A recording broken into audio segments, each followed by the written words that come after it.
SN વિદ્યાલય દ્વારા સંચાલિત e learning કાર્યક્રમમાં ફરી એકવાર આપ સર્વેનું હાર્દિક સ્વાગત છે।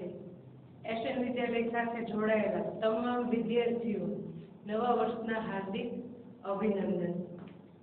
આપણે આગળ ગુજરાતીમાં ધોરણ 6 ગુજરાતીમાં પાઠ લેખન જો ઝાલીનો રહી એનો થોડો ભાગ આપણે જોયેલો। આજે ત્યાંથી કહાની આગળ વધારીએ છીએ। લેખન જો ઝાલીનો રહીના લેખક છે જોરાવરસી જાદવ। લેખન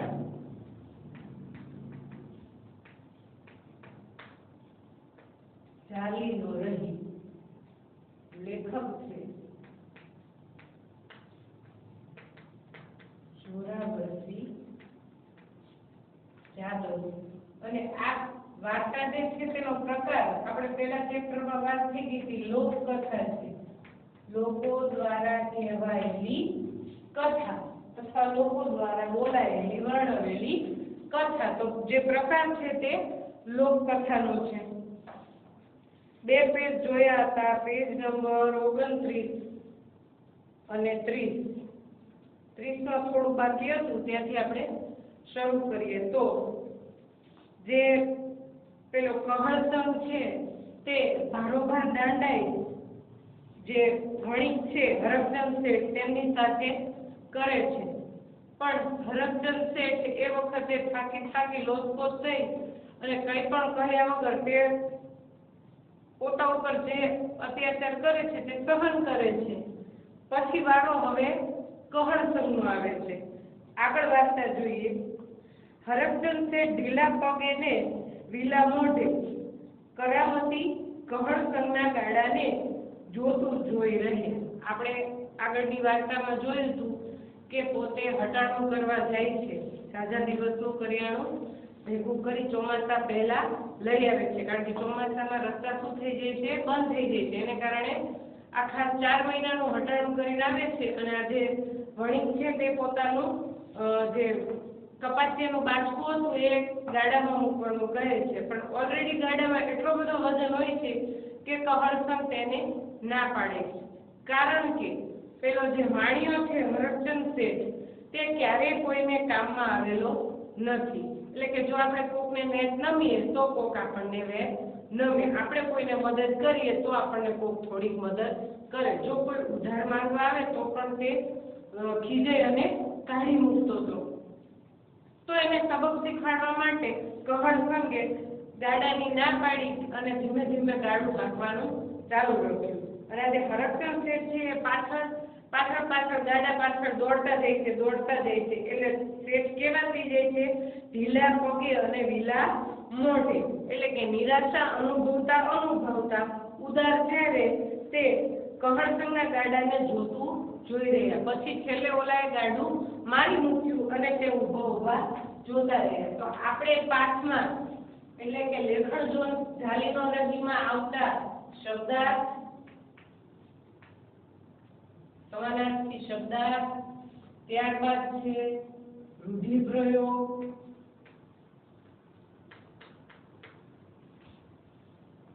કહેવતો,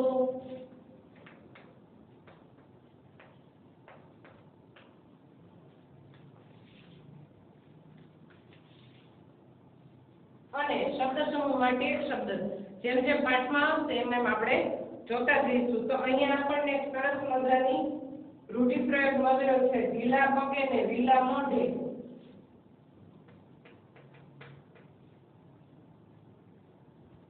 ઢીલા પગે અને વિલા મોઢે એનો અર્થ થાય છે નિરાશા અનુભવતા ઉદાર ચહેરે। નિરાશા અનુભવતા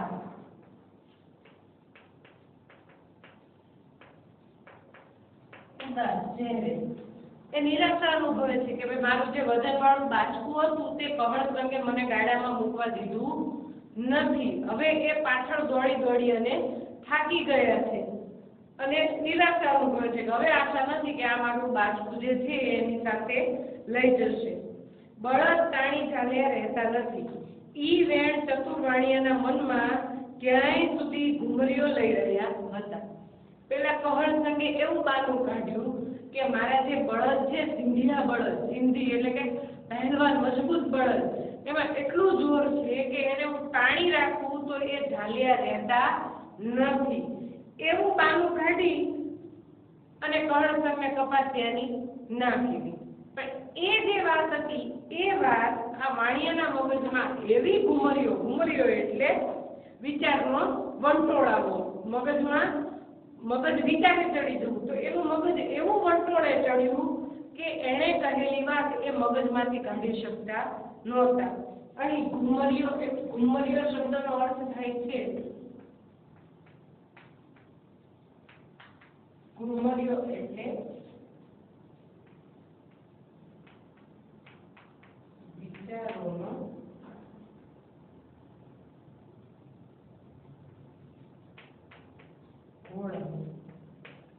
વિચારોનો ઘોળાવો. મગજ એટલું વિચારે ચડે છે કે એમને ભીત સોસરવું સૂઝ્યું કે કહળ સણું નરાતા દાંડાઈ કરી છે, પછી એમનાથી બબડી જવાયું.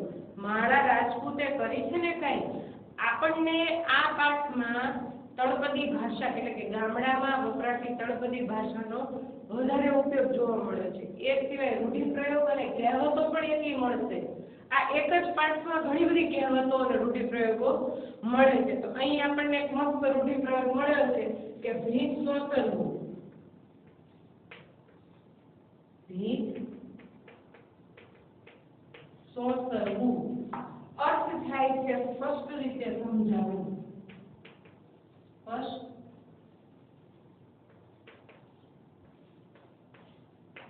રીતે સમજાવવું. એને સ્પષ્ટ રીતે સમજી ગયું કે મારો હાળો જે ઓલો રાજપૂત હતો એને એવી દાંડાઈ એટલે કે બે જવાબદારી ભર્યું વર્તન કર્યું છે એ મને સીધે સીધું સમજાય છે કે એણે મારી સાથે જે વર્તન કર્યું એ ખરાબ વર્તન હતું. મારા હારા રાજપૂતે કરી છે ને કાંઈ કે ભારે હેરાન કર્યો આજ મને આ વ્યક્તિએ, આ માણસે. તો દાંડાઈ નો અર્થ છે બે જવાબદારી ભર્યું વર્તન.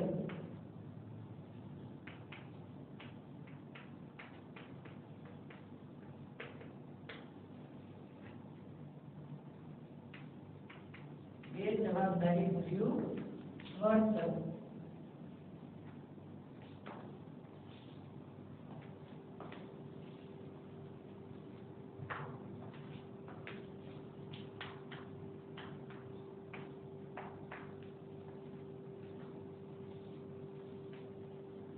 કપાસિયાનો કોથળો માથે લઈ અને હરખચંદ ભાગેલ પગે બજારમાં પાછા ગયા. આ વાતને માથે થઈ અને વર્ષેકના વાણા વાઈ ગયા. એટલે કે પેલો કપાસિયાનો કોથળો હતો એ ગાડામાં કળ સાથે મૂકવા દીધો નહીં. એટલે જે વાણિયો હતો એ માથે પોતાના માથે કોથળો ઉપાડી અને ઘરે બજારમાંથી ઘરે પાછો જાય છે. અને આ વાતને માથે થઈને વર્ષેક વાણ વાઈ ગયા. એટલે કે 1 વર્ષનો સમય વીતી ગયો છે.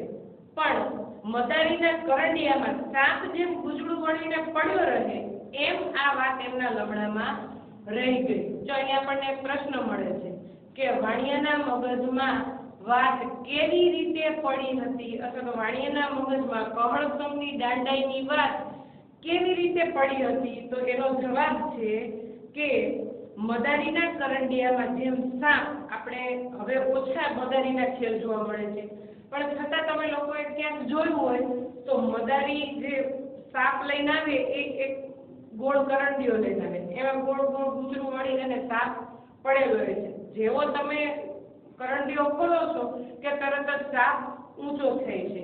એવી રીતે આ જે વાત છે એ મદારીના સાપની ગોળે કરંડિયામાં ગુજરું વળીને પડી હતી. એટલે કે 1 વર્ષ જેટલો લાંબો સમય વીતી ગયો છે, છતાં પણ પેલા વાણિયાના મગજમાંથી પેલી વાત જતી નથી. કઈ તો કે કહળ સંગે તેને હેરાન કર્યો હતો.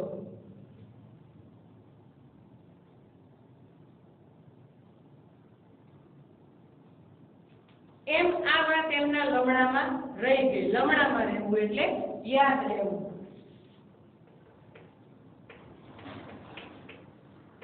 લમણામાં રહેવું, યાદ રહેવું. એવી રીતે ગોઠવણી કે જાણે કે મદારીના કરંડિયામાં શાક ગોઠવાયો હોય તેવી રીતે તેમને યાદ રહી ગઈ. એવામાં કુદરતને કરવું તે કમળસરના બાપુ ગુજરી ગયા. પેલો જે રજપૂત હતો તેના પિતાશ્રી સ્વર્ગલોકે સિધાવે છે, એટલે કે મૃત્યુ પામે છે. ગામમાં કોઈ ભણેલું ન મળે. કોઈનો કાગળ આવ્યો હોય તો હરકચંદ શેઠની હાટે જવું પડતું. ગામમાં એક પણ વ્યક્તિ ભણેલો નહીં, ટોટલી ગામ અભણ, એટલે કોઈને લખતા વાંચતા આવડે નહીં. જો કોઈનો કામનો કાગળ આવ્યો હોય તો એમને ક્યાં જવું પડે? પેલા વાણિયા પાસે, એની હાટ એટલે દુકાન. એની દુકાને જઈ અને સારો કે નરસો જે કંઈ કાગળ હોય એમની પાસે વંચાવતા. ઉજ્જડ ગામમાં એરંડો પ્રધાન. જો સરસ મજાની કહેવત છે, ઉજ્જડ ગામમાં એરંડો પ્રધાન, એટલે કે જ્યાં કઈ પણ વસ્તુ નથી મળતી ત્યાં જે ખરાબ વસ્તુ મળે છે, એટલે કે કોઈ પણ ચીજ, માનો કે કરિયાણાની દુકાન છે, ગામમાં કે ગામની બહાર દૂર દૂર સુધી ક્યાંય કઈ મળતું નથી, પણ એક કરિયાણા વાળો જે વસ્તુ વેચે છે એ ખૂબ ધનેડાવાળી બગડી ગયેલી ઈયળવાળી વસ્તુ વેચે છે, પણ ચલો નથી મળતું એના કરતા જે મળે છે તે સારું, એટલે કે ઉજ્જડ ગામમાં એરંડો પ્રધાન. ખરાબ વસ્તુ પણ સારી લાગવા માંડે છે, તો સારી ગણાય છે. ઉજ્જડ ગામમાં કહેવત છે, ઉજ્જડ ગામમાં એરંડો પ્રધાન.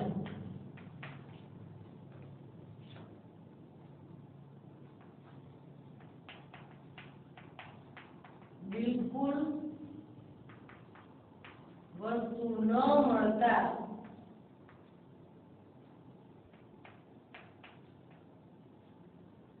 ખરાબ વસ્તુ પણ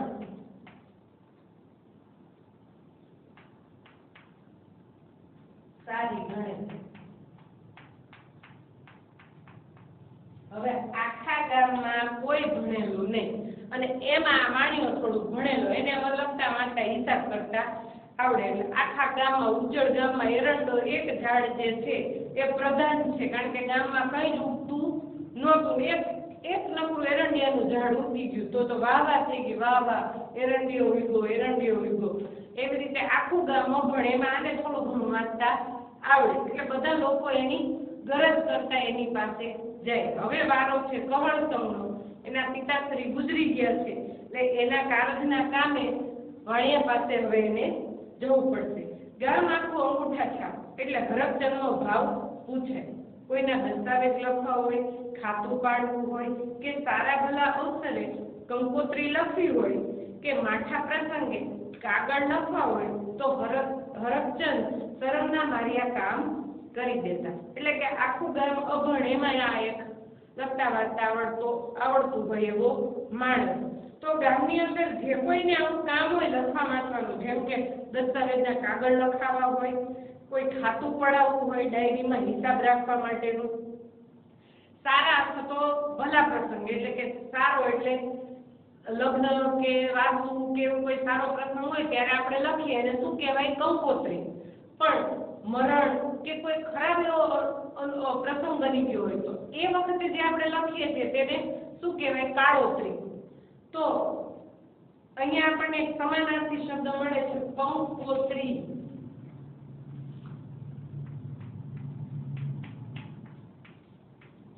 એટલે નિમંત્રણ પત્ર.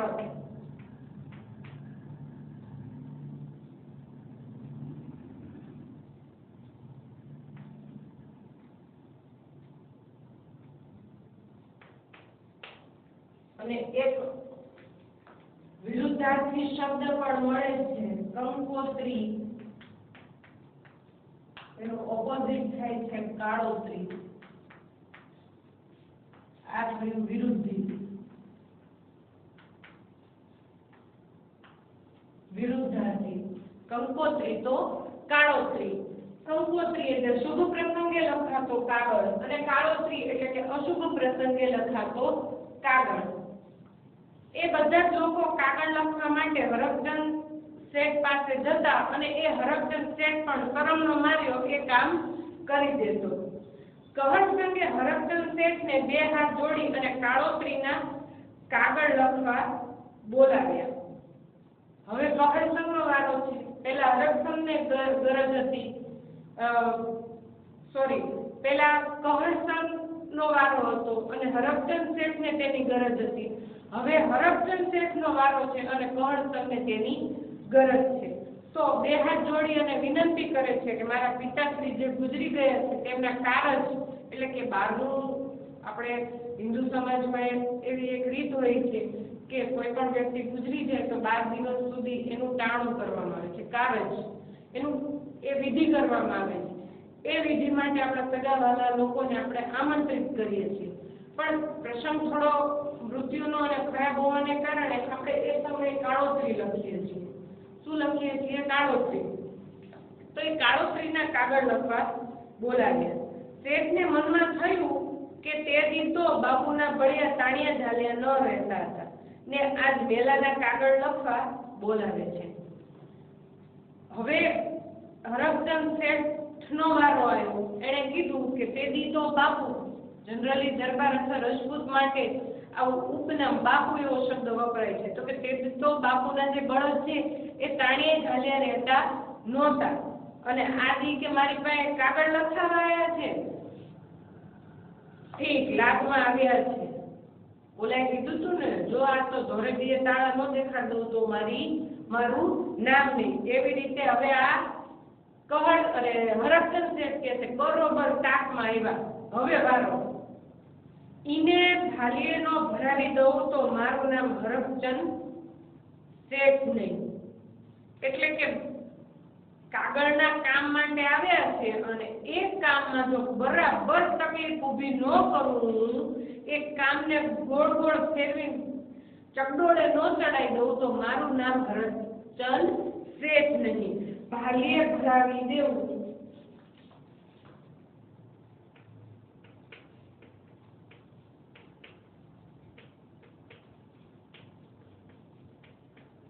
દેવું એનો અર્થ થાય છે બરાબર તકલીફમાં હોવું, બરાબર તકલીફમાં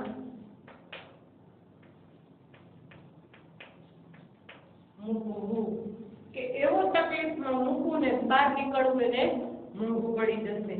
આમ વિચારીને શેઠ કાગળ લખવા બેઠા. મનમાં એક ખરાબ વિચાર સાથે જ તે કાળોત્રીના કાગળ લખવા બેઠા. કહરસંગે એમના બાપુનું કારજ પાંચમનું રાખ્યું. શેઠે થોડાક કાગળ પાંચમના, થોડાક છઠના, થોડા સાતમના, આઠમ, નોમ, થોડા દસમ, 11ની તિથિના લખીને જવા દીધા. એટલે કે 12 દિવસની અંદર જે કારજ કરવાનું હોય એ કારજ જે છે એ કહરસંગના પિતાશ્રીનું પાંચમને દિવસે હતું. પણ વાણીએ એની દુષ્ટ બુદ્ધિ વાપરી અને એ પાંચમથી લઈ અને 11 સુધીના રોજ મહેમાન આવે એ રીતના કાગળ લખી દીધા. કોઈને પાંચમનું નિમંત્રણ પત્ર, કોઈને છઠનું, કોઈને સાતમનું, આઠમ, નોમ, દસમ અને છેલ્લે 11. પછી તો ભાઈ એક દિવસનું કારજ હતું એ લગાતાર 7 દિવસ ચાલ્યું. કારજ એટલે કે મરણ પછી 12માના દિવસે થતી વિધિ. સમાનાર્થી શબ્દમાં કારજ મરણ પછી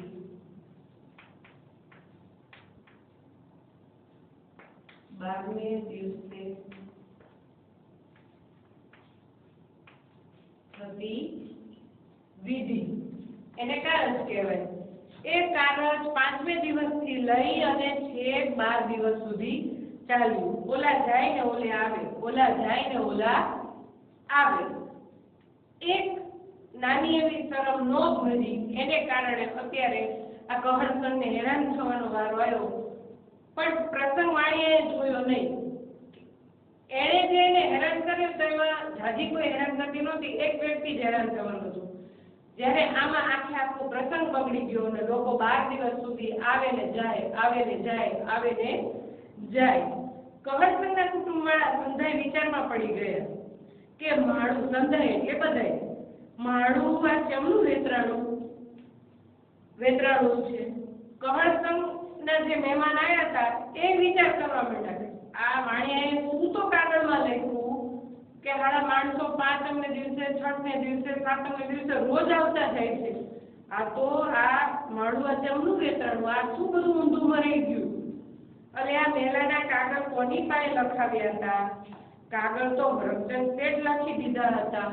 પછી કોઈ વડીલે પૂછ્યું હશે કે ભાઈ મેલાના કાગળ જે તમે લખાયા હતા આમંત્રણ માટેના એ કોની પાસે લખાયા હતા? તો કે પેલો હરકચંદ શેઠ હતો એની પાસે. ઈ તો ડાયું મનેક છે, મનેક એટલે માણસ, એ તો ડાયો માણસ છે.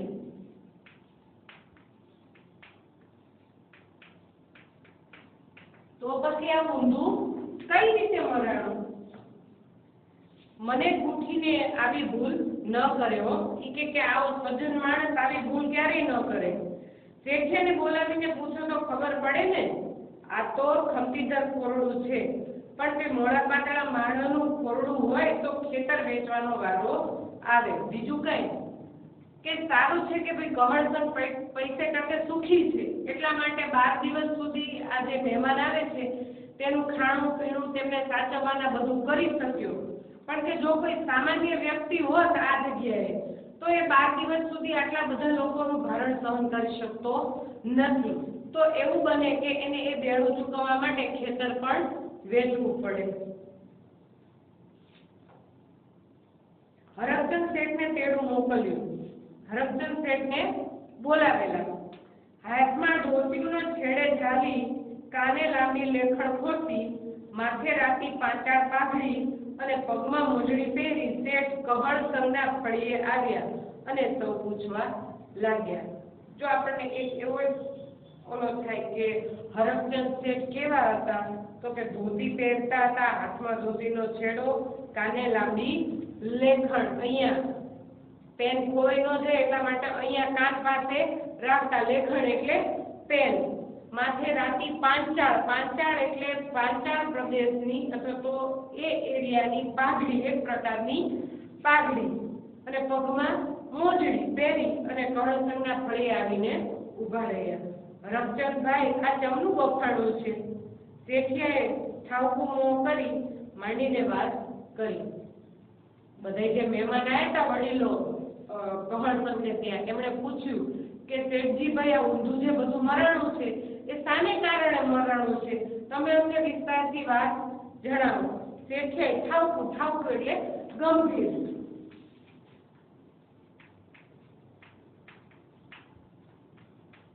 ઠાવકું એટલે ગંભીર મોઢું રાખી અને જાણે કે બન્યું જ ન હોય એવી રીતે વાત કરી. સાંભળો ભાઈઓ, વરદી મોરની વાત છે. કહળસંગભાઈ ધંધુકે હટાણું કરી ગાડું લઈ અને ગામમાં આવતા હતા. ઈ વખતે બજાર સોસકો હું કપાસિયાનો કોથળો લઈ એમના ગાડામાં મૂકવા ગયો. તે દી એમના પાયાણા સંધ્યા બળદો ઝાલ્યા નહોતા રહ્યા. એમના બાપુ ના કરજ ટાણે કાગળ લખતા લખતા મારી લેખણ ઝાલીનો રહી. બહુ ટાણી, બહુ ઝાલી, ખમ ખમ એટલે છતાં, માને તો ને. અહીંયા એક એ છે કે એક દિવસની વાત છે કે ભાઈ આ જે કહળસંગ છે હટાણું એટલે કે ખરીદી કરવા માટે ધંધુકા ગામ ગયો હતો અને એ વખતે મારું કપાસિયાનું બાગ બાજકું મૂકવા મેં રિક્વેસ્ટ કરી, પણ એમના જે સિંધિયા બળદ હતા એ જાતિના બળવાન બળદ એ ઊભા નહોતા રહી શકતા. સેમ એવી જ રીતે હું પણ અહીંયા મારી લેખણ ઝાલવા માંગતો હતો, પણ મારી હાડી ઝાલી જ ન રહે, લેખણ ઝાલી જ ન રહી. ખબર નહીં કેમ આવું થયું, મને સમજાતું નથી. વાત ડાયા અનુભવીએ કહ્યું, રજન શેઠ, મૃત્યુ તો વહેલું મોડું ચોકરીનું આવવાનું છે, પણ મોતનો મલાજો જાળવવામાં આપણી માંડતાઈ છે. એમાંના એક સજ્જન વ્યક્તિએ કીધું કે ભાઈ મૃત્યુ તો દરેકનું આવવાનું છે, તમે શું કે હું શું? પણ આ જે પ્રસંગ, આ જે ટાણું હતું એ તમે ન ઓળખ્યું, એ વાતનું બહુ દુઃખ થાય છે. અને આવા પ્રસંગ અથવા તો આવા કામે આપણે કોઈની સાથે અવળચંડાઈ કરી તો એમાં આપણી માણસની કેટેગરીમાંથી નીકળી જઈએ છે. એ હેવાનિયત કહેવાય એક જાતની, કે ભાઈ કોઈની સાથે આવા ખરાબ પ્રસંગે બને તો સાથે ઊભા રહે, ન બને તો ન બોલાય, પણ કોઈને હેરાન તો આવી રીતે ન જ કરીએ. એ પછી સંધાએ કહળસંગને ઠપકો આપ્યો. વાણિયાને તો થોડું બોલ્યા ઘરના વડીલો, પણ સાથે સાથે કહળસંગને પણ ઠપકો આપ્યો કે તે ભાઈ વાણિયાને થોડી મદદ કરી હોત તો આજે આપણે આવા દિવસો જોવા ન મળ્યા હોત. શરમની મારી એની આંખો ભોં ખોતરવા માંડી. ભોં ખોતરવી એટલે નીચે ઊભું રહી અથવા તો નીચું જોઈને ઊભું રહેવું.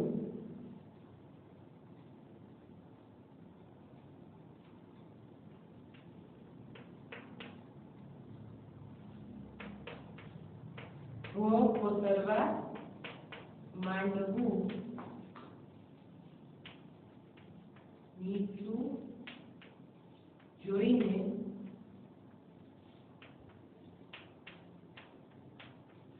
ઊભા રહેવું.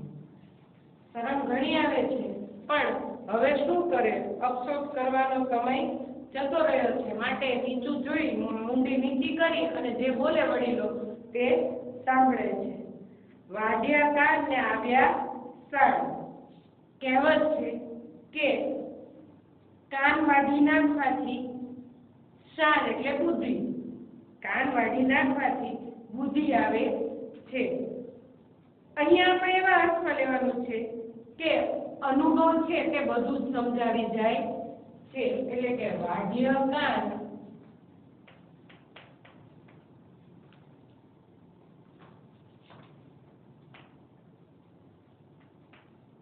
આવ્યા શાન.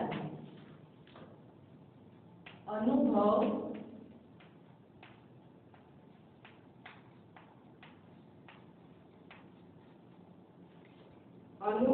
બધું સમજાવી જાય છે.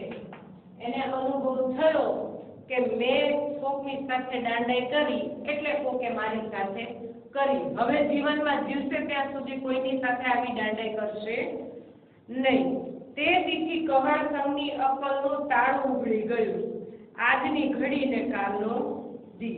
અક્કલનું તાળું ઉઘડી ગયું એટલે કે એક દિવસથી એને સત્યનું ભાન થયું, સાચું ભાન, સાચી વાતનું ભાન થયું કે આજની ઘડી કાલનો દી કાયમ માટે અદ્રશ્ય થઈ જવું. એટલે કે કાયમ માટે યાદ રાખ્યું કે આપણે કોઈની સાથે દાંડાઈ કરવી નહીં. શક્ય હોય તો તેને મદદ કરવી, ના થાય તો પ્રેમથી ના કહી દેવી, પણ કોઈની સાથે અવળચંડાઈ કરવી નહીં. તો અહીંયા આપણને રૂઢિ પ્રયોગ મળે છે, અક્કલનું તાળું ઉઘડી જવું. અક્કલનું તાળું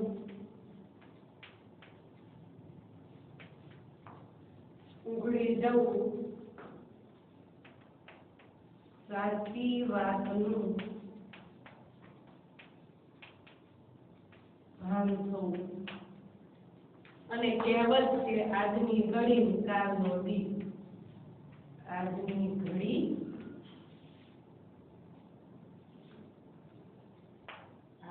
ઘડીએ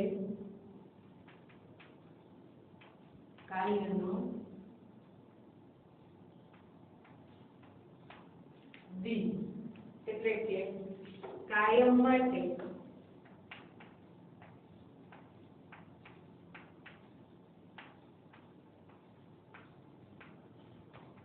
અદ્રશ્ય થઈ જવું. અદ્રશ્ય એટલે દેખાવું ને એવું નહીં, પણ કાયમ માટે એની જે દાંડાઈ કરવાની ટેવ હતી એ ત્યાંથી નીકળી ગઈ.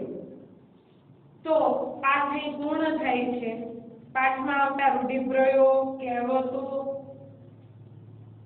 ત્યારબાદ સમાનાર્થી, વિરુદ્ધાર્થી અને થોડા વિરુદ્ધાર્થી શબ્દ છે જે હું તમને બોર્ડની અંદર લખાવી દઉં છું, જે તમારી ફેસબુકમાં લખવાના રહેશે. ઉધાર. વાણીઓ શું નહોતો આપતો કોઈને? ઉધાર તો જમા. અને માઠું, માઠું એટલે ખરાબ પ્રસંગ, તો એની સામે શું થશે? સારો પ્રસંગ, સારું. થોડા આ બાજુ લખું છું. પાકું, વાણિયો કેવો હતો? પાકો. પાકું તો કાચું. અને આગળ ઓપોઝિટ, પાછળ. તો આ થયા વિરુદ્ધાર્થી શબ્દ. અને અમુક શબ્દ સમૂહ માટે છે, જેમ કે સારા પ્રસંગે લખાતી કંકોત્રી, તો એને શું કહેવાય? કંકોત્રી. તો અશુભ પ્રસંગે લખાતો કાગળ, તો એને શું કહેવાય? કાળોતરી. એવા 2-4 શબ્દ છે જે મૌખિક તમને વાત કરી છે મેં. એ સિવાય જો પ્રશ્ન જવાબની વાત કરીએ તો કળ સંગે કઈ કઈ વસ્તુઓ ખરીદી હતી? આપણે વાત કરી હતી કે કળની વેલ્યુ લીધી હતી, તેલના ડબ્બા લીધા હતા, હવેજ, મરી, મસાલા, બધું. હરખચંદના લમણામાં કઈ વાત રહી ગઈ હતી? કઈ વાત? તો એણે જે દાંડાઈ કરી હતી એ વાત કેવી રીતે રહી ગઈ હતી? તો સાપ જેમ ભૂસડું વળીને બેઠો હોય એવી રીતે મરત હરાર, મદારીના કરંડિયામાં સાપ ભૂસડું વળીને બેઠો હોય એવી રીતે વાત રહી ગઈ હતી. હરખચંદને શા માટે શરમાવવું પડ્યું? કારણ કે સતત 7-8 દિવસ સુધી લોકો આવતા રહ્યા અને એણે સારા પ્રસંગે આવી દાંડાઈ કરી હોય તો કદાચ કોઈ ન ટોકત, પણ ખરાબ પ્રસંગે આવી દાંડાઈ કરી જેથી કરી અને એમના ઘરના જે વડીલો હતા કમળસંગના, એ એમને ઠપકો આપે છે, માટે તેમને શરમાવવું પડ્યું. તો પાઠમાં આવતા પ્રશ્નની ચર્ચા કરી છે. એ સિવાય પાઠના 2 લેક્ચરની અંદર આવતા તમામ સમાનાર્થી શબ્દ, રૂઢિપ્રયોગ, કહેવતો, વિરુદ્ધાર્થી શબ્દ અને શબ્દ સમૂહ લેવાનો પ્રયત્ન કર્યો છે. નેક્સ્ટ પીરિયડમાં એક નવા ટોપિક સાથે મળીશું. ત્યાં સુધી રજા આપો. જય ભારત.